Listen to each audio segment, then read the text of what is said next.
Hello, great people. This is your girl, Chidi Akunna. And this is your G, Victor Akunna. Okay, so we run Foundation for Family Affairs. And at Foundation for Family Affairs, our mission is simple: to connect hearts and raise healthy families. Okay, so like we were saying to you in the last 2 episodes, we've been collating a lot of questions sent to our inbox, our email, and we'll be addressing them. So you can find them on our podcast, Chidi and Victor Uncensored, and then, podcast on all platforms. And then on our YouTube channel, Foundation for Family Affairs. This one is a special one, special edition. So we're putting it out on both platforms. Okay. One of the question we'll be addressing today, really, is how do you know your spouse loves you? When we saw this one, we're like, oh, there we go. Okay. Just to start that, I would say, I like it when they say love is beyond feelings. Right, it's a choice you make. But in saying that, it's one thing for my dear husband to tell me he loves me, and another thing for me to truly believe it. So how would I know he loves me? Okay, how would I feel loved? It will be majorly through the things he does. Okay, they say action speaks louder than words. So yes, he has to do it. I need to feel it.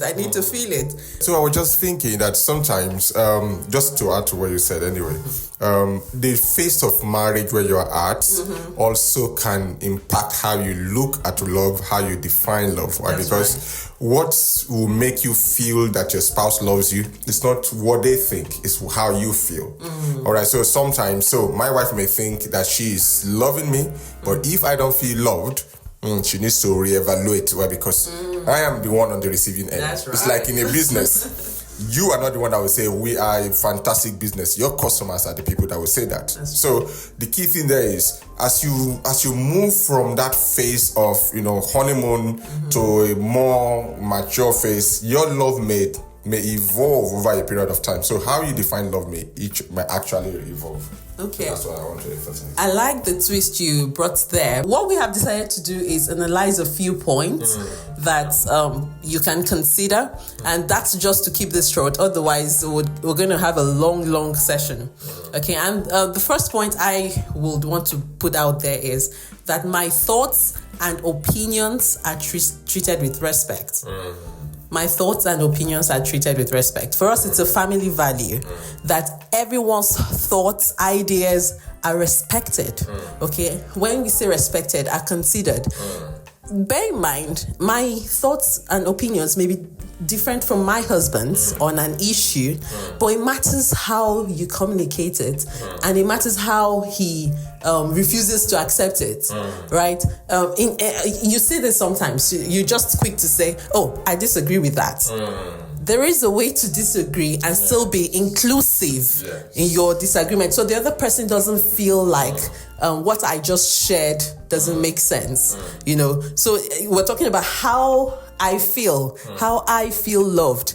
If he discounts my opinions like you're talking trash, permit the word, right? It will make me feel like I don't matter in this relationship. Or should I say, it may make me, depending on what it is.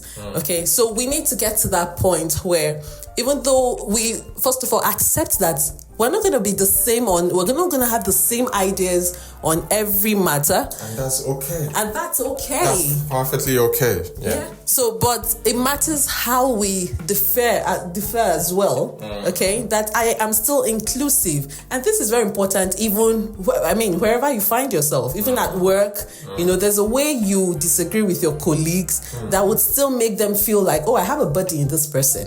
Yeah, I think that I thought I'd put that out. Yeah.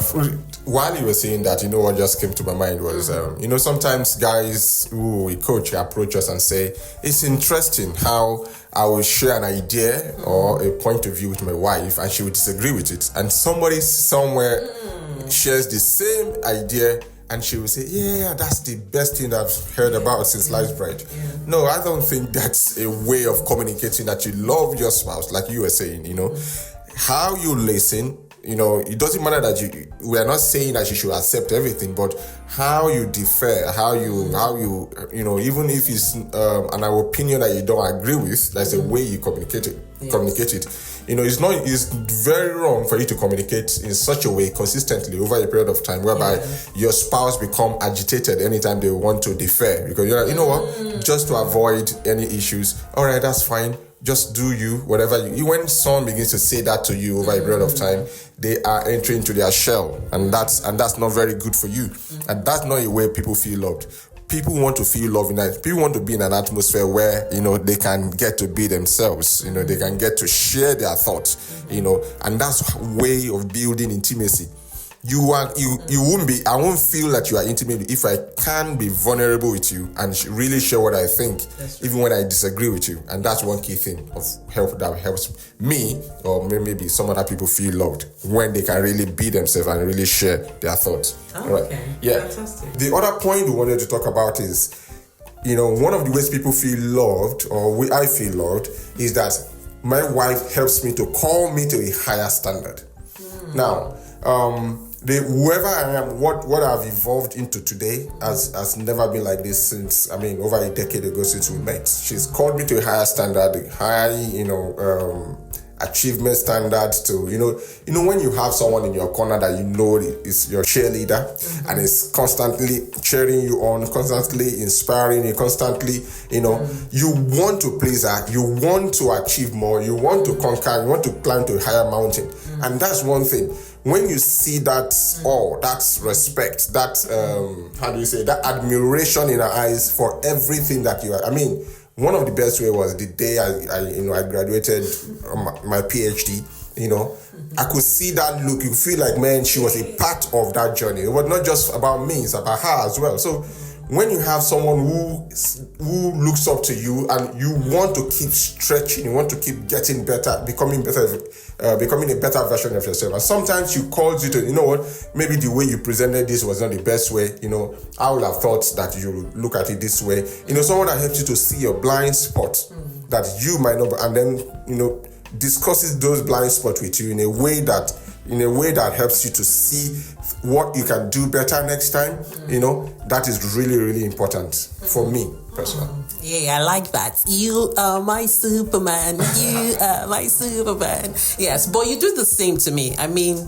I'm not the same person who go into marriage. Certainly not. Right? You keep calling me to higher standards. Right? One thing my dear husband would want for me, and I see it, he says it, he drums it in, is you've got to be the best version of yourself. And he just won't let me settle. Right? Even you were speaking and you were saying, you were trying to give the different ways. And I was thinking one key way you've even done it for me is in me being able to process my emotions. Right? You call me to higher standards. You want me to be the best at things, or you call me into research and all that. But I think you've also taught me to appreciate my emotions, learn to process them. So that way you're able to relate better with people. I used to be like non-confrontational, still not, but you've taught me to process how you feel and learn to express it. Yes, that way it helps even with your relationship with anyone, right? You're able to express what you think, and you communicated that it's a sign of love for yourself, right? To be able to put out your thoughts there. Yes. So I'm certainly not the same person. You wouldn't even let me say the wrong things, even though I'm upset. I like that. I really love that. It doesn't matter how offended I am, you still expect me to, keep your words clean. It calls me to a higher standard. Okay, so yes, that's the point we put out there. That's something that can help you know how much this person loves you. This person is committed to seeing you get better, keep evolving, so that's great. One other point we'd like to put out there is he puts my needs above his. Oh, wow, you need to see my dear husband. Now, in saying this, I'll say it's not in an unhealthy way, because we put something out on our Instagram, Foundation for Family Affairs, and we said self-love precedes others' love, right? Others in quotes. Now, you cannot give what you don't have. You've got to love yourself first. Yes. Right? Yes. So when I'm saying he puts my needs above his, it's not in a way that like you abandon your needs. But what I'm trying to communicate is he makes me feel important. He makes me feel valued. He makes me feel loved. Right? And this will take me to our definition of romance. Right? We consider romance to be the little but consistent things you do on a daily basis in pursuit of your spouse's heart, attention, and happiness. So he is sold out to seeing me happy. He is sold out to seeing me, just blossom in the relationship by the little things he does. And he's so consistent. I mean, what is it? Just say it, just name it. And the beauty in it is that because he consistently wants to do more for me, something in me just tweaks like, hey, what are you doing for him? So it makes me also want to do for him. You see, so sometimes when we complain that I don't feel loved, maybe you can take the first step and start doing for your spouse. You just give. And in no time, this person would begin to wonder, what am I actually doing? If the person is reasonable, right? The person will begin to wonder, what am I actually doing for him or her? And then reciprocates love. Yeah, you want to say something about that? Yeah, well, that's very important, right? Because there is no love without sacrifice. Well, what I mean by that is one of the ways someone loves you is what they are able to set aside to be with you. That's right. So if you are saying that you love me, but I'm not seeing those commitments. I'm not seeing you, I'm having to chase you around for you to call me. I'm having to chase you around for the sacrifices that you make to be with me and to put a smile on my face says a lot. So that's one key thing about that I'm able to, well, she also does that for me as well, because I remember when I was doing my PhD, how she will stay up night to proofread the work, how she will go above and beyond. Sometimes I'll be away from the house, returning 1 a.m. in the morning. She will help with every other thing just so that I'm not distracted, so that I can meet the deadline. Those kind of sacrifices are things that that this person loves you.